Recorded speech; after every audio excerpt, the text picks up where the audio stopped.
සුබදසක් සියලු දෙනාටම මෙම වීඩියෝ එක ගේන්නේ 2025 ජුනි මාස පළවෙනිදා.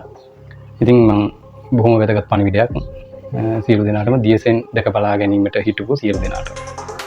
මෙම මාස අවසානයේට ප්‍රථම DSN නෙවෙයි DSN දර්ශනය. DSN එහෙම නැත්නම් ලෝකය පාලනය වෙන්න, ලෝකයේ මිනිස්සු සුවපත් වෙන්න ඒ තිබුණු ඒ දර්ශනය එහෙම නැත්නම් දේශපාලන සහ පරිපාලන ලෝකයේ අග්‍රස්ථ අවබෝධය විසින් විකාශනය කරන ඒ දර්ශනය එහෙම නැත්නම් මෙවලම ඔබට හඳුන්වා දීමට මෙම මාස හිමවීමට ප්‍රථම අනිවාර්යයෙන්ම සිද්ධ වෙනවා. ඉතින් මේ ගැන කාරණාව මීට පෙර යම් අයගේ අනාවැකිතුණු පවා කියවිච්ච අවස්ථාවන් තියෙනවා. මෙහෙම වෙන්නේ ඇයි? එතකොට දැන් DSN දැක බලා ගන්න හිටපු කට්ටියට DSN දැක බලා ගන්න ලැබෙන්නේ නැහැ. ඒකට අදාළ කරන ක්‍රමයට යන්නේ නැතුව. ඒ කියන්නේ DSNව දකින්න ඕන නම් DSN ගේ දර්ශනය දකින්න ඕන. නැත්නම් අර දහම දකින්න නැතුව බුදුන් දකින්න ගියා වගේ වෙනවා. ඒ කියන්නේ මිත්‍යා දෘෂ්ටිකයන්ටත් ඔබ බුදුන් කියලා කියන දර්ශනය දැක්කේ නැතුනොත්.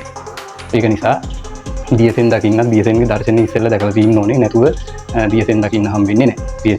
DSNව කෙරෙහි පැහැදීමක් ඇති වෙන්න, ශ්‍රද්ධාවක් ඇති වෙන්න, විශ්වාසයක් ඇති වෙන්න මේ දේ මොහුට කළ හැකි කියන එකත් ඒක කොයිතරම් දියුණුද අද ලෝකයට කොතරම් ඒක බලපානවද ප්‍රායෝගිකද කියන කාරණා සියල්ලම අපිට කලින් දැනගැනීමේ ඇති හැකියාව තියෙනවා. නැත්නම් අපිට දකින්න කෙනා DSN වගේ රංගපාන අයත් ඉන්නවා.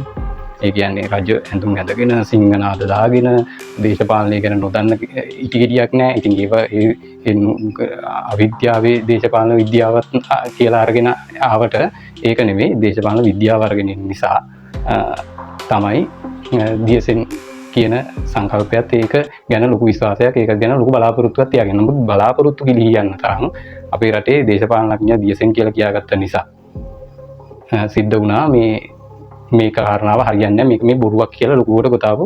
ඇත්තටම කියනවා නම් දේශපාලනයට රින්ගන්න අර දෙවන්ත චරිතයට අපේ ඉතිහාසයේ පුරාවෘත්තවල සඳහන් වෙච්ච ආකාරයටත් ඒක නිසා මේ එහෙම යන්න පුළුවන් කියලා මේ සාමාන්‍ය සාම්ප්‍රදායික දේශපාලනයේ ඉන්න දේශපාලනඥයෙක් තමයි මේ DSN කියලා කියන්නේ. අනේ එහෙම දෙයක් නෙවෙයි. දේශපාලන දර්ශනයකටත් වැඩිය මේ ලෝකෙට දේශපාලන දර්ශන විශාල පිරිසක් දීලා තියෙන මිනිස්සු. එක දර්ශනවාදී මිනිස්සු. ඉතින් ඒවා ඔක්කොම අභියෝගයට ලක් කරමින් ඒවා ඉතාම ප්‍රාථමික මට්ටමේ දේවල් විදිහට ඔප්පු වෙන විදිහට මේ දේශපාලන සහ පරිපාලන මෙවලම ඉදිරියට එනවා. ඉතින් ලෝකයක් පාලනය කරන්නේ කියලා කියන්නේ මේ DSN ඇවිල්ලා බයවද්දලා මේ සුභාදාමයේ වෙන විපර්යාස තමන් විසින් කරනවා කියලා මුහුදුරලා ඇති කරන්නේ මම, වර්ෂාව ඇති කරන්නේ මම, සුභාදාම කම්පණයටපත් කරන්නේ මම කියන එක තමන්ගේ ඒකට දාගෙන මිනිස්සු බියවද්දලා දේශපාලනය කරන්න, ලෝක දේශපාලනයට ඇතුල් වෙන්න ඒ ගන්න මෝඩ කතාව නිසා DSN මිත්‍යාවක් බවට සමාජය තුළ පැතිරලා ගිහිල්ලා තියෙනවා. ඉතින් ඒ ඔක්කොම දමනය කරලා ඒව නැති කරලා දාලා මේම මාස වෙනකොට දේශපාලනයේ ලෝකයක් පාලනය වෙන්නේ කුමන ආකාරයකින්ද, ඒක කොයිතරම් සොඳුරුද, ඒ ආඥාදායකයෙක් මේ සොඳුරු ආඥාදායකයෙක්ද කියන එක ජනතාවට, ලෝකවාසී සියලු දෙනාටම පැහැදිලි කරගන්න පුළුවන් වෙන්නේ ඔහු ඉදිරිපත් කරන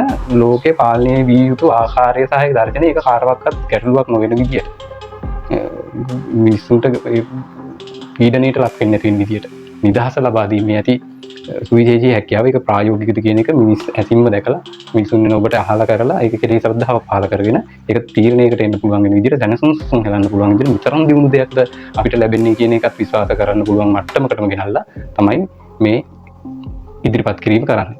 හැබැයි මේ ඉදිරිපත් කිරීම කරන්න ඔබට දායකත්වය ලබා දෙන්න පුළුවන්. මගේ දුරකථන අංකය දානවා. ඒ දුරකථන අංකයට කතා කරලා ඔබට ඒකට ඉදිරිපත් වෙන්න පුළුවන්. ඔබට විවිධ සහයෝගයන් දෙන්න පුළුවන්. ඔබගේ YouTube නාලිකා ඇති, Facebook ගිණුම් ඇති, ඒවා හරහා මේක ප්‍රචාරණය කටයුතු කරගන්නත් ඔබට පුළුවන්. මොකද මේක කිසිම දේශපාලන පක්ෂයකට බනින්නේ නැහැ. මේ කිසිම ආගමික පැතිකඩකට බනින්නේ නැහැ.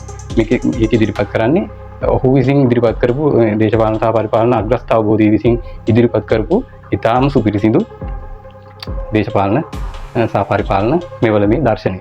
ඉතින් ඕක ආවට ගියාට මෙහෙම වෙනවද කියන එක සමහරක් අයගේ ඔළුවට එන්න පුළුවන්. නැහැ. ඇත්තටම අපි බලාපොරොත්තු වෙන්නේ අපේ තියෙන සම්පත් අනුව BMI CH එක නැත්නම් එහෙම නැත්නම් නෙළුම් පොකුණු රංගහල වගේ ඊටාම මේ හොඳ තැනකට දාලා මේක මේ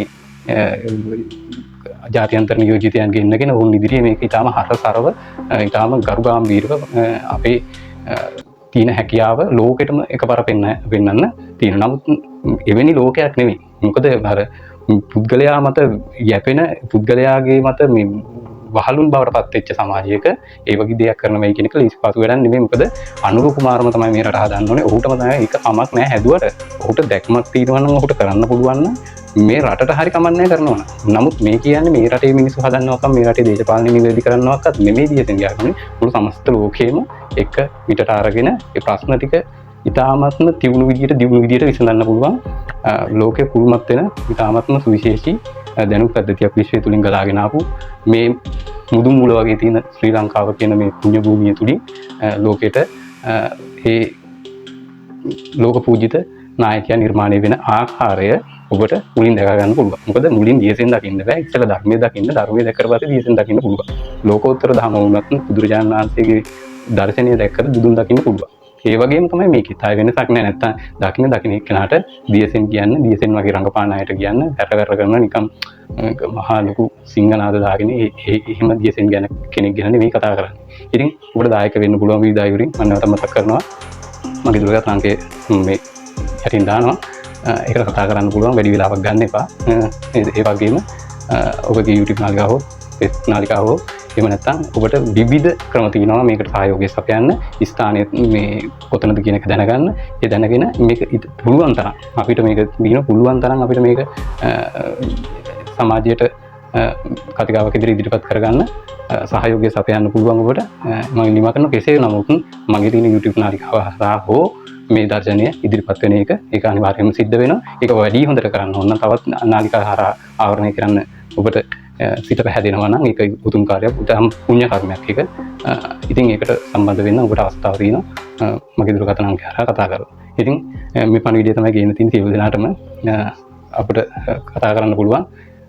එහෙනම් අපි මේ ඊටම වැදගත් මේ පුණ්‍ය කටයුත්ත මේ දේශපාලන සහ පරිපාලන ලෝකයේ අග්‍රස්ථ අවබෝධයෙන් විකාශනය කරන ඒ දැවැන්ත දර්ශනය ලෝකයේ හමුවේ තියන්න පළමු පියවර විදියට මෙම මත අනිවාර්යයෙන්ම තීරණය කරලා තියෙනවා. එහෙනම් ඔබ සියලු දෙනාට ඒ සඳහා සහභාගී වෙන්න ශක්තිය ධෛර්යය ලැබේවා කියලා මම ප්‍රාර්ථනා කරනවා. සියලු දෙනාටම තෙරුවන් සරණයි.